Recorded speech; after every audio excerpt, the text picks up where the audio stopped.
Bețaleel, Oholiab și toți bărbații iscusiți, în care pusese Domnul înțelepciune și pricepere, ca să știe să facă lucrările rânduite pentru slujba Sfântului Locaș, au făcut totul după cum poruncise Domnul.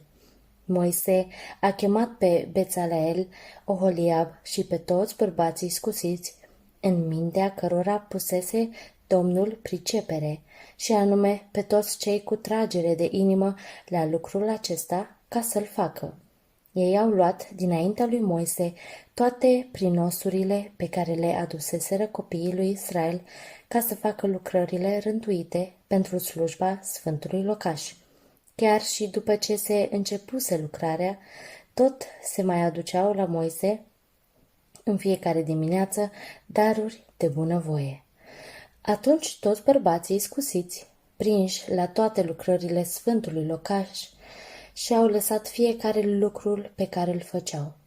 Și au venit de au spus lui Moise: poporul aduce mult mai mult decât trebuie pentru facerea lucrărilor pe care a poruncit Domnul să le facem. Moise a pus să strige în tabără ca nimeni, fie bărbat, fie femeie, să nu mai aducă daruri pentru Sfântul Locaș. A oprit astfel pe popor să mai aducă daruri. Materialul adus era de ajuns pentru toate lucrările care trebuiau făcute, ba încă mai și trecea. Toți bărbații scuțiți și lucrătorii au făcut cortul din 10 covoare de in subțire și răsucit din fir albastru, purpuriu și cărămiziu. Pe ele au țesut heruvimi lucrați cu măiestrie. Lungimea unui covor era de 28 de coți, iar lățimea unui covor era de 4 coți. Toate covoarele aveau aceeași măsură. 5 din aceste covoare au fost prinse la un loc. Celelalte 5, de asemenea, au fost prinse la un loc. Au făcut cheotori albastre la marginea covorului cu care se sfârșea cea dintâi împreunare. Tot așa au făcut și la marginea covorului cu care se sfârșea a doua împreunare de covoare. Au făcut 50 de cheotori la cel dintâi covor și 50 de cheotori la marginea covorului cu care se sfârșea a doua împreunare de covoare. Cheotorile acestea erau una în fața alteia. Au făcut 50 de copci de aur și au prins covoarele unul de altul cu copcile, așa încât cortul alcătuia un întreg. Au făcut niște covoare din păr de capră, ca să slujească de acoperiș pentru cort. 11 covoare de acestea au făcut. Lungimea unui covor era de 30 de coți și lățimea unui covor era de 4 coți. Cele 11 covoare aveau aceeași măsură. Au prins împreună de o parte 5 din aceste covoare, iar pe celelalte 6 de altă parte. Au făcut 50 de cheotori la marginea covorului cu care se sfârșea o împreunare de covoare și 50 de cheotori la marginea covorului cu care se sfârșea a doua împreunare de covoare. Au mai făcut și 50 de copci de aramă cu care să se împreuneze acoperișul cortului ca să alcătuiască un întreg. Au făcut pentru acoperișul cortului o învelitoare de piei de berbeci vopsite în roșu și o învelitoare de piei de vițel de mare, care trebuia pusă pe deasupra. Scândurile pentru cort le-au făcut din lemn de salcâm, așezate în picioare. Lungimea unei scânduri era de 10 coți și lățimea unei scânduri era de 1 cot și jumătate. Fiecare scândură avea 2 urechi, unite una cu alta. Tot așa au făcut la toate scândurile cortului. Au făcut 20 de scânduri pentru cort înspre partea de miază zi. Au pus 40 de picioare de argint sub cele 20 de scânduri, câte 2 picioare sub fiecare scândură, pentru cele 2 urechi ale ei. Au făcut apoi 20 de scânduri pentru a doua latura cortului, latura dinspre miază noapte, cu cele 40 de picioare de argint ale lor, câte 2 picioare sub fiecare scândură. Au făcut apoi 6 scânduri pentru fundul cortului, înspre apus. Au făcut 2 scânduri pentru cele 2 unghiuri ale cortului în partea din fund. Acestea erau făcute din 2 bucăți, începând de la partea de jos și bine legate la vârf printr-un cerc. La fel au făcut pentru amândouă scândurile din cele 2 unghiuri. Erau astfel 8 scânduri cu picioarele lor de argint, adică 16 picioare, câte 2 picioare sub fiecare scândură.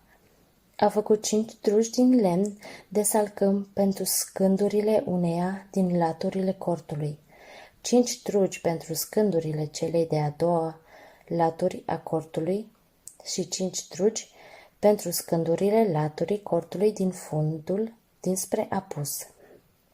Drugul de la mijloc l-au făcut așa ca să treacă prin mijlocul scândurilor, de la un capăt la celălalt. Au păleit scândurile cu aur și verigile lor de aur le-au făcut așa ca să se poată petrece drugii prin ele și drugii i-au păleit cu aur. Perdeaua dinăuntru au făcut-o de fier albastru, purpuriu și cărămiziu și de in subțire răsucit. Au lucrat-o cu maestrie și au făcut heruvim pe ea. Au făcut 4 stâlpi de salcâm pentru ea și i-au poleit cu aur. Cărligele lor erau de aur și au turnat pentru stâlpii aceștia 4 picioare de argint. Pentru ușa cortului au făcut o perdea de fier albastru, purpuriu și cărămiziu și de in subțire răsucit. Aceasta este o lucrare făcută la Gherghef. Au făcut cei 5 stâlpi ai ei cu cărligele lor, iar capetele și bețele lor de legătură le-au poleit cu aur. Cele 5 picioare ale lor erau de aramă.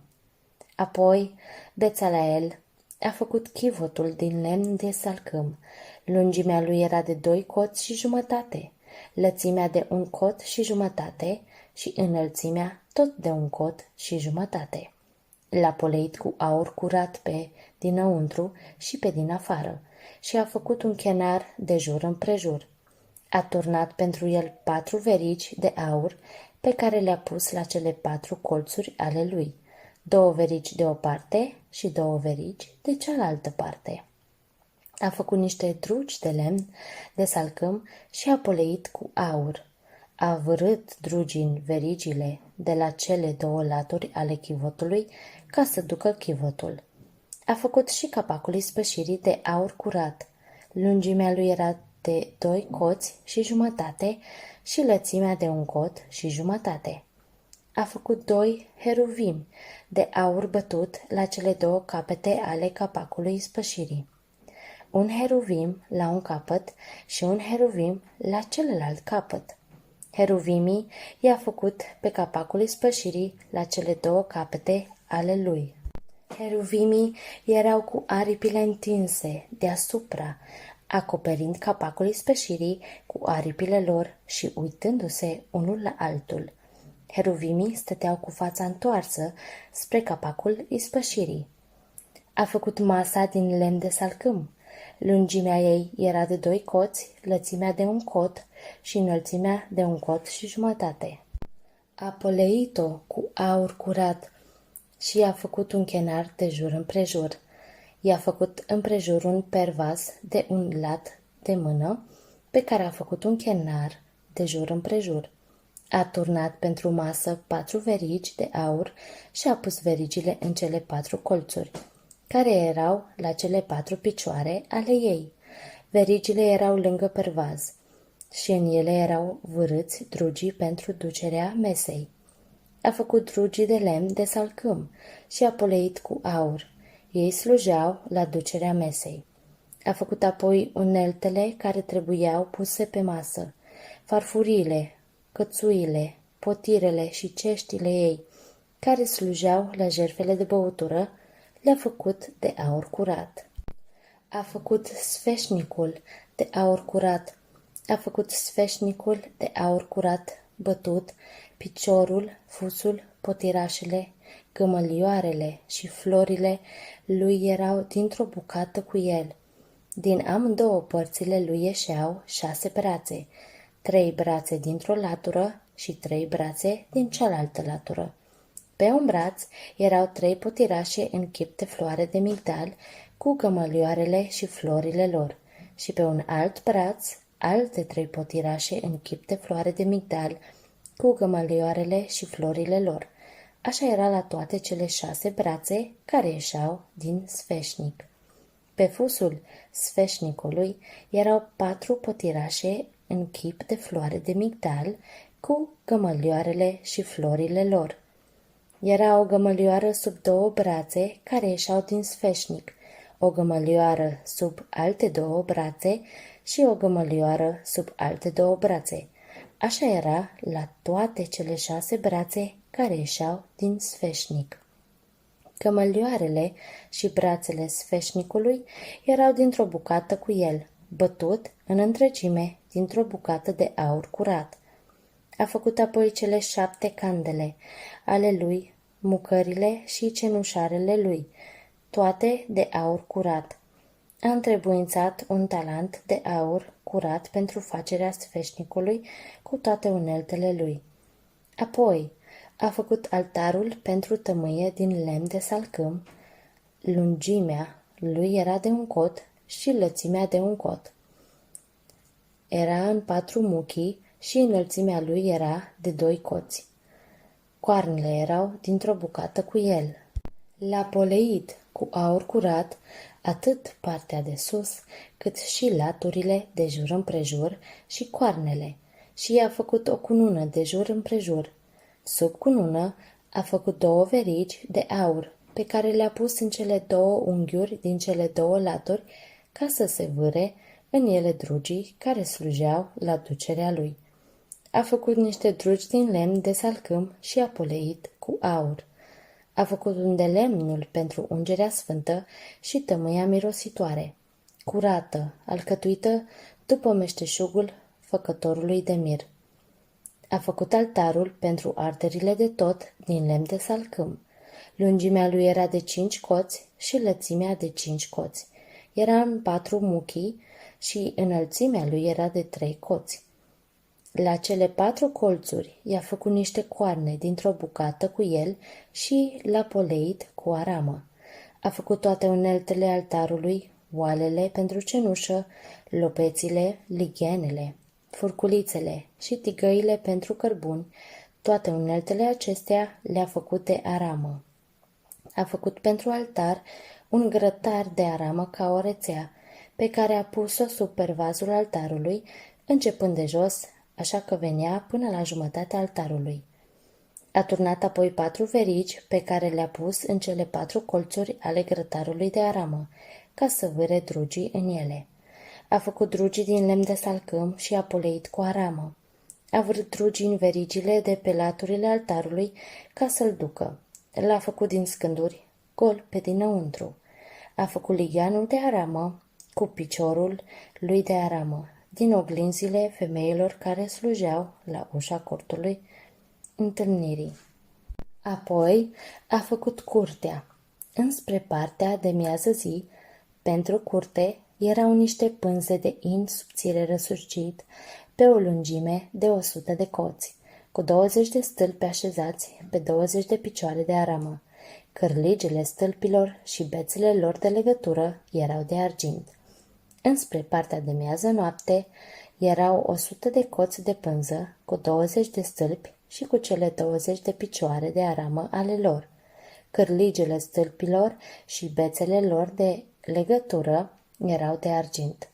Înspre partea de apus erau 50 de coți de pânză, cu 10 stâlpi și cele 10 picioare ale lor. Cârligele stâlpilor și bețele lor de legătură erau de argint. Înspre partea de răsărit, pe cei 50 de coți lățime, erau, pentru o aripă, 15 coți de pânză, cu 3 stâlpi și cele 3 picioare ale lor.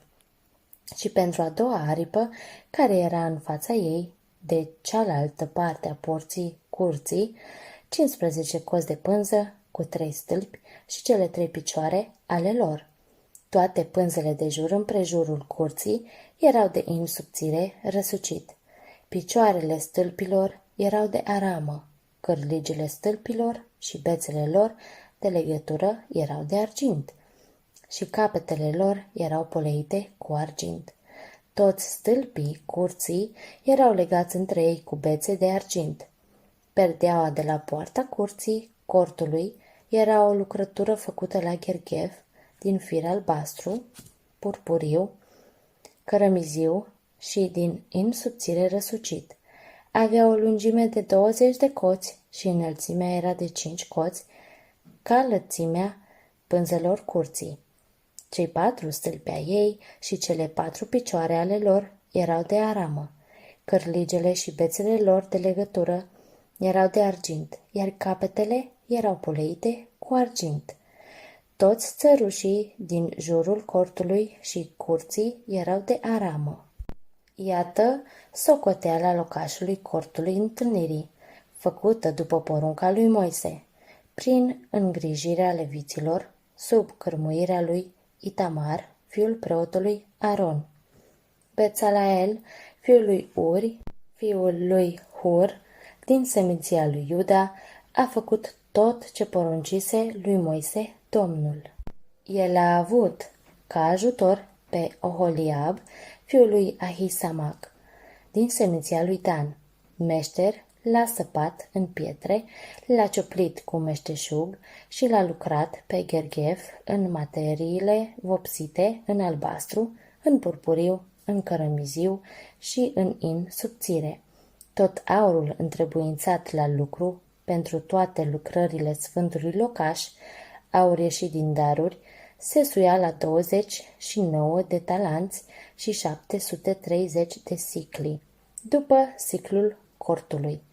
Argintul celor ieșiți la numărătoare din adunare se suia la 100 de talanți și 1775 de sicli, după siclul sfântului locaș, câte o jumătate de siclu de cap, o jumătate de siclu, după siclul sfântului locaș, pentru fiecare om cuprins în numărătoare, de la vârsta de 20 de ani în sus, adică pentru 603.550 de oameni.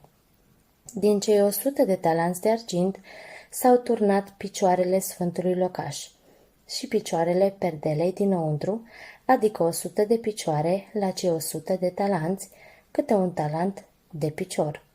Și cu cei 1775 de sicli s-au făcut cârligele și bețele de legătură dintre stâlpi și le-au poleit capetele. Arama dăruită se suia la 70 de talanți și 2400 de sicli. Din ea au făcut picioarele de la ușa cortului întâlnirii. Altarul de aramă cu grătarul lui și toate uneltele altarului. Picioarele stâlpilor curții de jur împrejur și picioarele stâlpilor de la poarta curții și toți țărușii din jurul cortului și ai curții.